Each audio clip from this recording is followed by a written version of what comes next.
Hello बच्चों, good morning. आज की तारीख है 22 जनवरी 2025। आज के करंट अफेयर क्वेश्चन और ललन टॉप प्रश्नों में आप सभी का स्वागत है। बच्चों, आज हम देखेंगे 22 जनवरी के 10 करंट अफेयर क्वेश्चन पूरी व्याख्या के साथ सॉल्व करेंगे और इसके साथ ही हर प्रश्न के नीचे 3 से 4 ललन टॉप क्वेश्चन रहेंगे जो कि कुछ महीने पुराने करंट अफेयर क्वेश्चन होंगे जिसका हम रिवीजन करेंगे। ठीक है। तो लगभग जो है आज की क्लास में हम 50 से 55 क्वेश्चन करेंगे सिर्फ 20 मिनट में। तो आप सभी हमारे साथ 20 मिनट तक बने रहेंगे जिसमें हम 50 क्वेश्चन करने वाले हैं। 10 क्वेश्चन को पूरी व्याख्या के साथ सॉल्व करेंगे। अगर वीडियो अच्छी लगे तो लाइक शेयर कमेंट जरूर करें। पहला प्रश्न देखते हैं। हाल ही में यूएसए के 50वें उपराष्ट्रपति के रूप में किसने शपथ ली है? तो इसका सही विकल्प हो जाएगा जेडी वेंस। जेडी वेंस जो है यूएसए के 50वें उपराष्ट्रपति बने हैं। इसकी अगर व्याख्या देखें तो यूएसए के जो 47वें क्रम के राष्ट्रपति बने हैं, कौन बने हैं? डोनाल्ड ट्रंप बने हैं। इनकी पार्टी का क्या नाम है? इनकी पार्टी का नाम है रिपब्लिकन पार्टी। और इनको शपथ किसने दिलाया है? तो यूएसए के जो मुख्य न्यायाधीश हैं जॉन रॉबर्टसन ने डोनाल्ड ट्रंप को शपथ दिलाया है। ठीक है। अब बात करते हैं कि यूएसए के जो 50वें क्रम के उपराष्ट्रपति बने हैं, इनका नाम है जेडी वेंस। और ये अब तक के इतिहास में यूएसए के सबसे युवा उपराष्ट्रपति बने हैं, ये आपको याद रखना है। ठीक है। तो राष्ट्रपति डोनाल्ड ट्रंप और उपराष्ट्रपति जेडी वेंस बने हैं।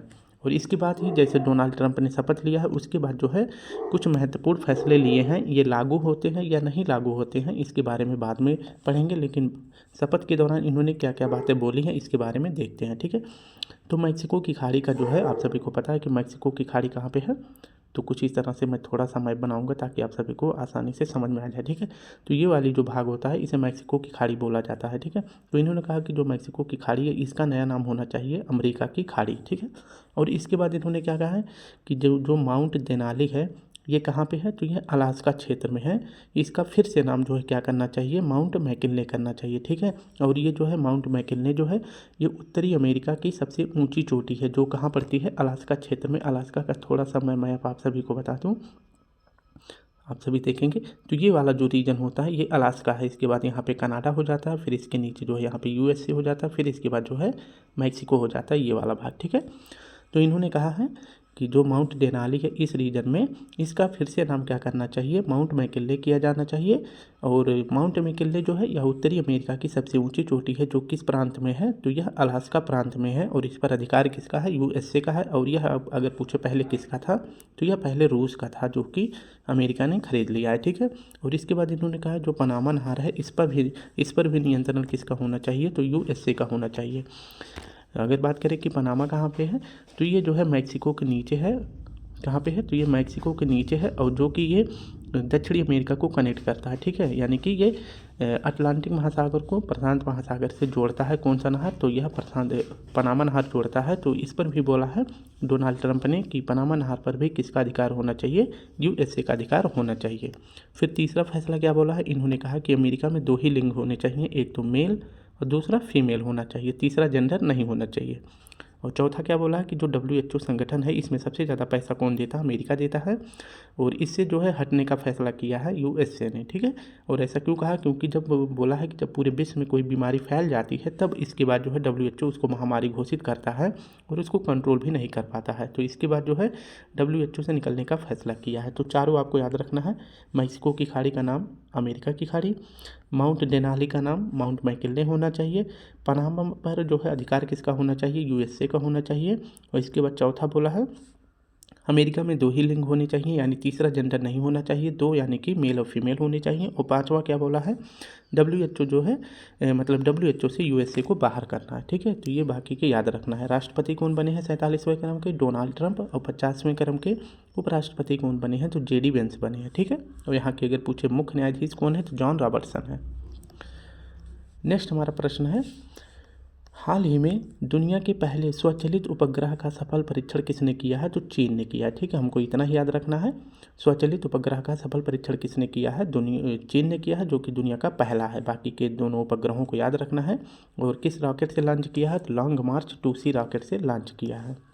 हाल में भारतीय सेना ने किसके साथ संयुक्त विशेष अभ्यास वज्र प्रहार प्रारंभ किया है? तो यह अभ्यास इंडिया और यूएसए के बीच में होता है। हाल ही में बैलन डी और 2024 का शीर्ष पुरस्कार किस महिला फुटबॉलर को मिला है? तो बैलन डी और पुरस्कार मिला है महिला में एताना बोनामाटी को। और वहीं पूछे पुरुष में किसे मिला है? तो रोड्री को मिला है। ठीक है। और दोनों स्पेन के हैं। नेक्स्ट हमारा प्रश्न है, हाल ही में फोर्ब्स की बिलियनियर्स सूची 2025 में किसे शीर्ष स्थान मिला है? तो सभी को पता है यह किसको मिला होगा, एलन मस्क को मिला होगा। ऑप्शन सी हमारा सही हो जाएगा। इसकी अगर व्याख्या देखें तो जैसे ही राष्ट्रपति जी ने शपथ ली है, यानी कि डोनाल्ड ट्रंप ने शपथ ली है, उसके बाद यह एक सूची जारी होता है, बिलियनियर्स सूची 2025। इसको किसने जारी किया है? तो फोर्ब्स ने इसको जारी किया है, ठीक है। और इसमें बताया है कि दुनिया के सबसे अमीर व्यक्ति कौन बन गए हैं, एलन मस्क बन गए हैं, और इनकी टोटल संपत्ति 429 बिलियन डॉलर बताई गई है। इनकी कौन कौन सी कंपनी है? स्पेस एक्स, टेस्ला और ट्विटर यानी एक्स है, ये तीनों कंपनियों के मालिक हैं। और इन्हें जो है डोनाल्ड ट्रंप ने मतलब जब चुनाव जीता है उसी के बाद एक विभाग की स्थापना करी थी जिसका नाम है सरकारी दक्षता विभाग, यानी कि जो सरकारी कामकाज में घूस वगैरह यानी कि घूसखोरी होती है उसको समाप्त करने के लिए सरकारी दक्षता विभाग का गठन किया जाता है यूएसए में। और उसका अध्यक्ष जो है, इस विभाग का अध्यक्ष जो है एलन मस्क और विवेक रामास्वामी को बनाया जाता है। और दूसरे व्यक्ति कौन है दुनिया के सबसे अमीर? तो जेफ बेजोस हैं, और तीसरे मार्क जुकरबर्ग हैं। तो ये तीनों व्यक्ति जो है अगर पूछे कि डोनाल्ड ट्रंप के शपथ समारोह में शामिल हुए थे। नेक्स्ट हमारा प्रश्न है, राइट टू डिस्कनेक्ट कानून, यानी कि अगर व्यक्ति जॉब करता है तो उसका जितने आवर का जॉब होता है उसके बाद वो जो है उसको दोबारा काम पे नहीं बुलाया जा सकता। इसी को बोलते हैं राइट टू डिस्कनेक्ट कानून। किस देश में लागू किया गया है? तो ऑस्ट्रेलिया में लागू किया गया है। हाल ही में दीपम 2.0 योजना किसने लॉन्च करी है? तो आंध्र प्रदेश ने लॉन्च करी है। हाल ही में फिजी के सर्वोच्च नागरिक पुरस्कार से किसे सम्मानित किया गया है? तो श्री श्री रविशंकर जी को सम्मानित किया गया है। हाल ही में launch you win mobile app का संबंध किससे है? तो यह वैक्सीनेशन से संबंधित है, यानी टीकाकरण से संबंधित है। तीसरा प्रश्न है, हाल ही में वर्ल्ड मॉन्यूमेंट्स फंड ने पहली बार किसी जोखिम वाली जगहों की सूची में शामिल किया है? ठीक है, तो इसका सही विकल्प हो जाएगा चंद्रमा को जो है जोखिम वाली जगहों की सूची में शामिल किया गया है। अब बात करते हैं कि वर्ल्ड मॉन्यूमेंट्स फंड यह जो है क्या जारी करता है? तो इसके द्वारा जो है संकटग्रस्त जगहों को शामिल किया जाता है, यानी कि सूची में जारी किया जाता है। संकटग्रस्त या इसे जोखिम वाली जगह भी बोलते हैं। तो दुनिया में अगर पूछे कि पूरे वर्ल्ड में यानी कि पूरे ब्रह्मांड में अगर पूछे कि सबसे ज़्यादा जोखिम वाली सूची जारी की जाती है वर्ल्ड मॉन्यूमेंट्स के द्वारा, और इसमें जो है इस सूची में अब की बार जो है किसे शामिल किया गया है? तो चंद्रमा को शामिल किया गया है, ठीक है। और इसमें बताया गया है कि चंद्रमा पे बहुत सारे देश जो है अपने उपग्रहों को भेजते हैं, लेकिन फ्यूचर में क्या होगा इसका परिणाम इसके बारे में नहीं सोचते हैं, ठीक है। तो चंद्रमा को भी संकटग्रस्त जगहों की जोखिम वाली सूची में शामिल करी गई है। और इसके बाद गाजा पट्टी को, यहाँ पे जो है हमास और इजराइल का जो संघर्ष हुआ था उस जगह को भी शामिल किया गया है। और यूक्रेन की जो राजधानी है उस राजधानी में जो इमारतें हैं वो भी जो है काफ़ी हद तक ख़राब हो चुकी हैं। किसके कारण? तो यूक्रेन और रूस के युद्ध के कारण। तो इसको भी जो है जोखिम वाली जगहों में इन 3 जगहों को शामिल किया गया है, ठीक है। तो ये 3 इंपॉर्टेंट है, ये आपको याद रखना है। वैसे 2025 में अगर पूछे कुल कितनी जगहों को जो है जोखिम वाली जगहों में शामिल किया गया है, तो 25 को शामिल किया गया है, जिनमें से आपको 3 याद रखना है, ठीक है। नेक्स्ट अगर बात करते हैं कि चंद्रमा पर पहला कदम 1969 में किसने रखा था? तो नील आर्मस्ट्रांग ने रखा था, और इनके साथ साथ बज एल्ड्रिन ने रखा था, ठीक है। और किस मिशन से ये गए थे? तो अपोलो 11 मिशन से जो है चांद के सतह पर गए थे नील आर्मस्ट्रांग और बज एल्ड्रिन। इन्होंने पहली बार जो है चंद्रमा की सतह पर कदम रखा था 1969 को। नेक्स्ट हमारा है कि चंद्रयान 3 यह कब लॉन्च किया गया था? तो यह 14 जुलाई 2023 को लॉन्च किया गया था, और ये चांद के साउथ पोल पे 23 अगस्त 2023 को पहुंचा था, ठीक है। कहाँ पर? तो साउथ पोल पर पहुंचा था। और इसलिए जो है 23 अगस्त को राष्ट्रीय अंतरिक्ष दिवस मनाया जाता है। तो राष्ट्रीय अंतरिक्ष दिवस पूछे कब मनाया जाता है? तो यह मनाया जाता है 23 अगस्त को।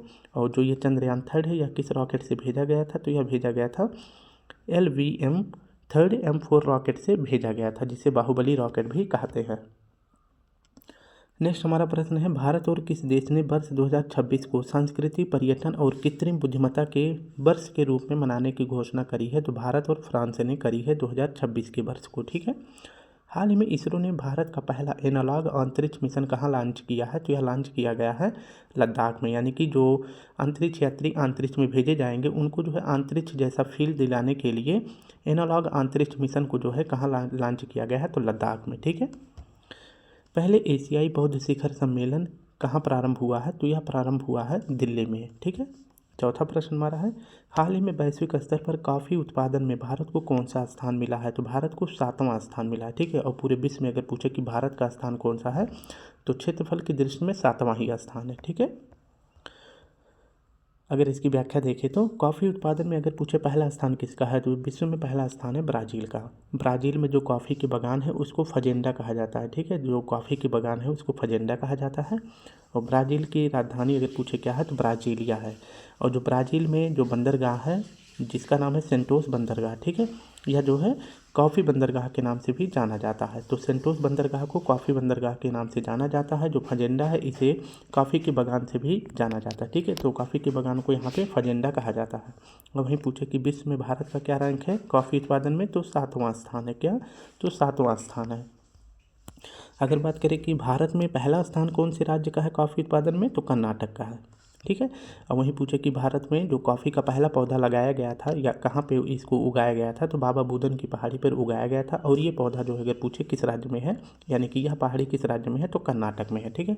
हमारे भारत में 2 किस्में पाई जाती हैं कॉफ़ी की, जिसका नाम है रोबिस्टा और अरेबिका, ठीक है। तो रोबिस्टा और अरेबिका 2 किस्में पाई जाती हैं कॉफ़ी की, ये आपको याद रखना है। और विश्व में भारत की रैंक है कॉफ़ी में 7वां।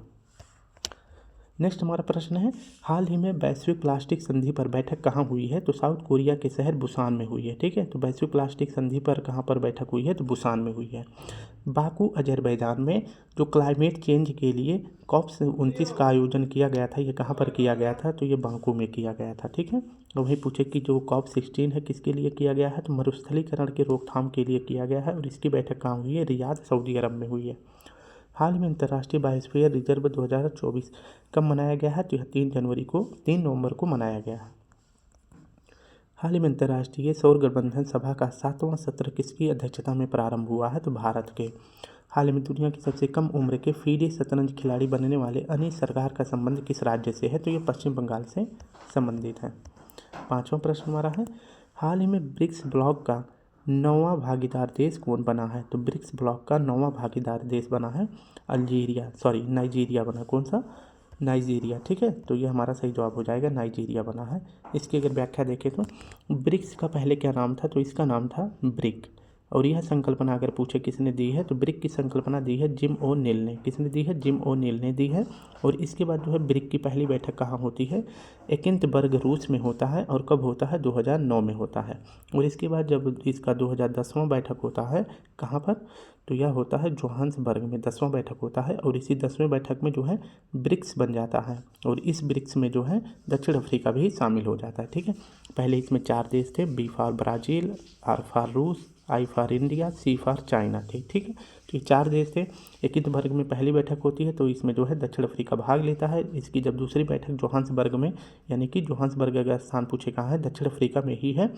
जब ये इसकी दूसरी बैठक होती है, तो इसमें जो है कौन शामिल हो जाता है, दक्षिण अफ्रीका भी इसमें शामिल हो जाता है, ठीक है। तो इसमें शामिल हो जाता है और यह ब्रिक जो है ब्रिक्स बन जाता है। शामिल यहाँ भी हुआ था दक्षिण अफ्रीका, लेकिन वो जो है मतलब जो कानूनी तौर से इसमें शामिल नहीं हुआ था, सिर्फ इसमें भाग लिया था और इसमें शामिल हो जाता है। एकिंतबर्ग यानी कि जोहान्सबर्ग जो बैठक होती है इसमें शामिल हो जाता है, ठीक है।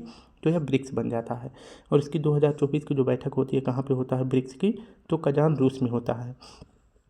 इसमें जो है 4 देश शामिल होते हैं, मिस्र, ईरान, इथोपिया और UAE। और इसमें जो है सऊदी अरब भी भाग लेता है, लेकिन सऊदी अरब जो है इसमें शामिल नहीं हुआ है, ठीक है। और जो इसमें जो है शामिल हो जाता है सडनली कौन, इंडोनेशिया शामिल हो जाता है, ठीक है। तो अगर पूछे कि ब्रिक्स में शामिल होने वाला 10वां देश कौन सा है, तो इंडोनेशिया है, ठीक है। ये आपको याद रखना है। साउथ अफ्रीका सबको कन्फ्यूजन में रखा था, तो इंडोनेशिया ने बोला चलो हम ही कन्फर्म कर देते हैं, हम ही शामिल हो जाते हैं, ठीक है। तो वहीं पूछे कि जो ब्रिक्स की 2025 की बैठक होगी ये कहाँ पे होगी, ब्राज़ील में होगा, ठीक है। और जो ये ब्रिक्स है इसका 9वां भागीदार अगर पूछे देश कौन बना है, तो 9वां भागीदार देश बन गया है नाइजीरिया, ठीक है। यानी कि ये ऑफिशियली इसमें शामिल नहीं हुआ है, सिर्फ इसमें भागीदारी के रूप में शामिल हुआ है। और कौन बन गया है, नाइजीरिया बन गया है। नाइजीरिया की राजधानी पूछे क्या है, तो अबूजा इसकी राजधानी है। वो अफ्रीका महाद्वीप का सर्वाधिक आबादी वाला देश अगर पूछे कौन सा है, तो नाइजीरिया है। और नाइजीरिया को ही पाम ऑयल कंट्री भी कहते हैं, ठीक है। नेक्स्ट हमारा प्रश्न है, हाल ही में किस देश में अविश्वास प्रस्ताव पारित होने के कारण प्रधानमंत्री को इस्तीफा देना पड़ा है, तो फ्रांस के प्रधानमंत्री को देना पड़ा है। और यहाँ के प्रधानमंत्री कौन थे, मिशेल बर्नियर थे। और पूछे कि फ्रांस के राष्ट्रपति कौन है, तो इमैनुअल मैक्रोन है। हाल ही में कॉलेज डिक्शनरी ने किसे वर्ड ऑफ द ईयर 2024 घोषित किया है, तो ब्राट को BRAT को घोषित किया है। जबकि ऑक्सफोर्ड के द्वारा किसे घोषित किया गया है, तो ब्रेन रॉट को घोषित किया गया है। विश्व सुनामी जागरूकता दिवस 2024 कब मनाया जाता है? तो 5 नवंबर को मनाया जाता है। हाल ही में सूचना अधिकार संग्रहालय की आधारशिला कहाँ रखी गई है? तो ब्यावर राजस्थान में रखी गई है। छठा प्रश्न है, हाल ही में 72 फुट की देश की सबसे ऊंची हनुमान प्रतिमा का उद्घाटन कहाँ हुआ है? तो यह हुआ है कर्नाटक में। कर्नाटक में स्पेशली कहाँ पे? बेंगलुरु में। ठीक है। इसकी अगर व्याख्या देखें तो भगवान हनुमान की प्रतिमा जो कि 72 फीट ऊंची है और अगर पूछे कितने टन का है तो 480 टन का है और यह देश की सबसे ऊंची प्रतिमा है हनुमान जी की। ठीक है। और इसका उद्घाटन अगर पूछे कहाँ किया गया है? बेंगलुरु कर्नाटक में किया गया है। और किस मंदिर के पास किया गया है? तो अयोध्या कोंडारम मंदिर के पास जो है हनुमान जी की प्रतिमा का अनावरण किया गया है। ठीक है। तो ये आपको याद रखना है। वहीं अगर पूछे कि स्टैचू ऑफ यूनियन, ये भी हनुमान जी की प्रतिमा है और इसका अनावरण अगर पूछे कहाँ किया गया था? तो इसका अनावरण किया गया था यूएसए में। और यूएसए के किस प्रांत में? तो टेक्सास प्रांत में उसका उद्घाटन किया गया था। ठीक है। स्टैचू ऑफ ट्रस्ट यानी विश्वास स्वरूपम जो मतलब मूर्ति है या फिर है प्रतिमा है, यह किसका है? तो यह जो है भगवान शिव का है और इसका उद्घाटन अगर पूछे कहाँ किया गया है? नाथ द्वारा राजस्थान में इसका उद्घाटन किया गया है। स्टैचू ऑफ सोशल जस्टिस, इसका उद्घाटन कहाँ किया गया है? विजयवाड़ा में किया गया है, आंध्र प्रदेश में। ठीक है। और पूछे कि यह किसकी प्रतिमा है? तो डॉक्टर BR अम्बेडकर जी की है। किसकी है? Doctor B are Ambedkar ji की प्रतिमा है। ठीक है। पहला अष्टलक्ष्मी महोत्सव 2024 कहाँ प्रारंभ हुआ है? तो यह नई दिल्ली में हुआ है। इसका शुभारंभ PM मोदी जी ने किया है और इसका शुभंकर है पूर्वी, एक छोटी लड़की का नाम है। तो इसका शुभंकर क्या है? पूर्वी है। ठीक है। सिक्किम पूर्ण राज्य कब बना है? तो इसके बारे में भी हम अच्छी तरह से पढ़ने वाले हैं, प्रश्न आने वाला है। ठीक है। हाल ही में दुनिया के पहले लकड़ी के उपग्रह लिग्नोसैट को किसने प्रक्षेपित किया है? तो जापान ने। हाल ही में USA के 47वें राष्ट्रपति का चुनाव किसने जीता है? तो आप सभी को पता है डोनाल्ड ट्रंप ने शपथ भी ले ली है 20 जनवरी को। हाल में चर्चा में रहे उपचार NNC-2215 का संबंध किससे है? तो यह मधुमेह का टीका है यानी कि डायबिटीज़ का। ठीक है। हाल ही में NTT लॉकर किसने लॉन्च किया है? तो यह लॉन्च किया गया है इलेक्ट्रॉनिक और प्रौद्योगिकी मंत्रालय के द्वारा। ऑप्शन डी हमारा सही हो जाएगा।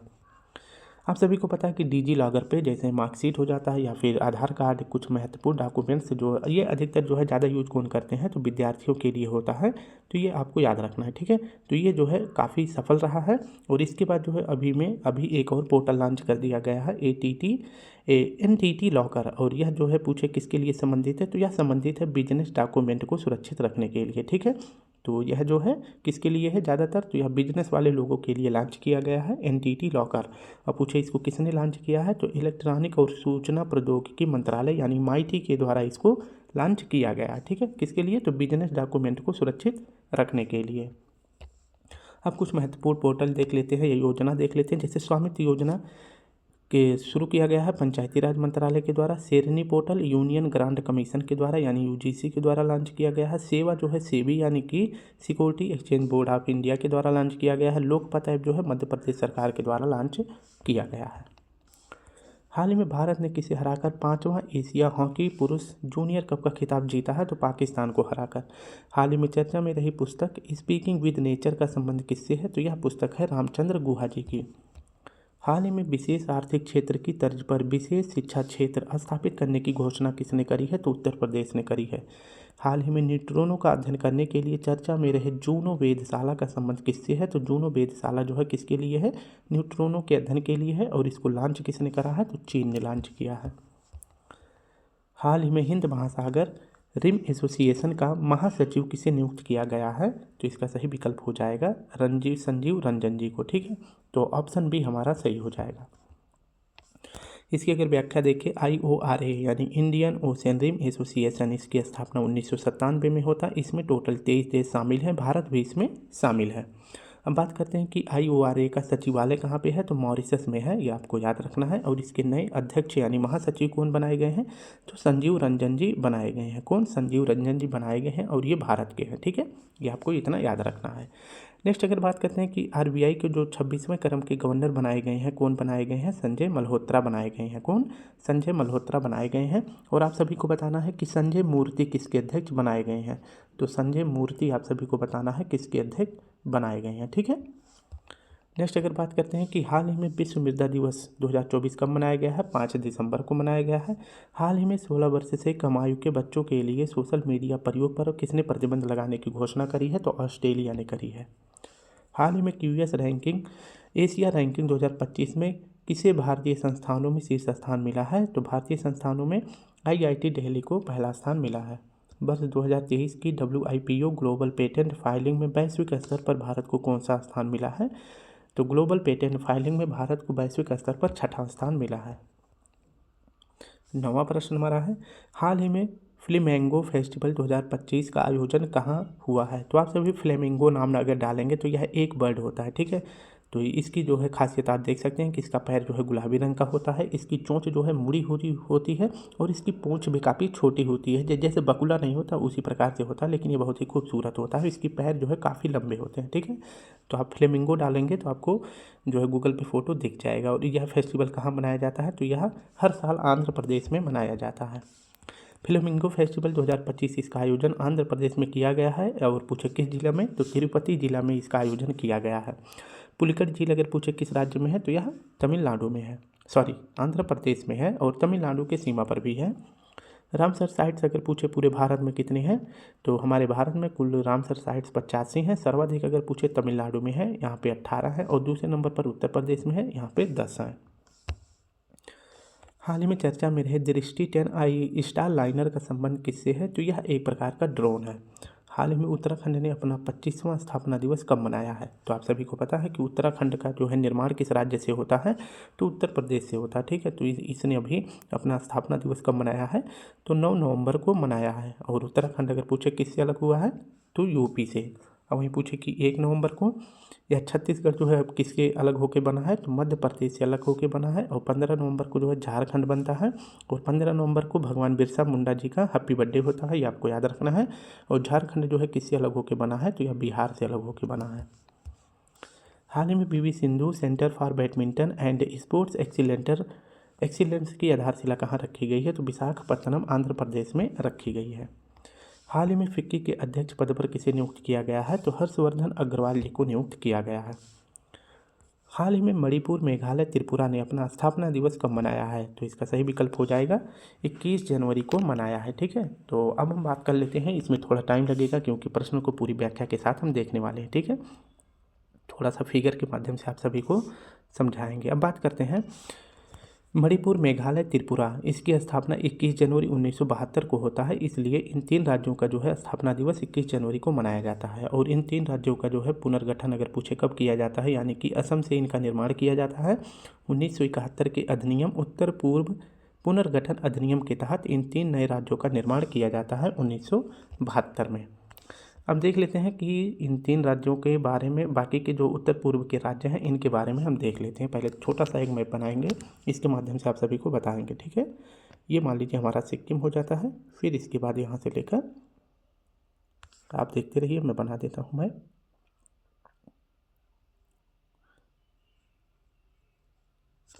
ठीक है, तो ये हमारा हो जाता है उत्तर पूर्व का राज्य, ठीक है। इसमें थोड़ा सा टाइम देंगे क्योंकि प्रश्न अच्छी तरह से समझाएंगे आप सभी को।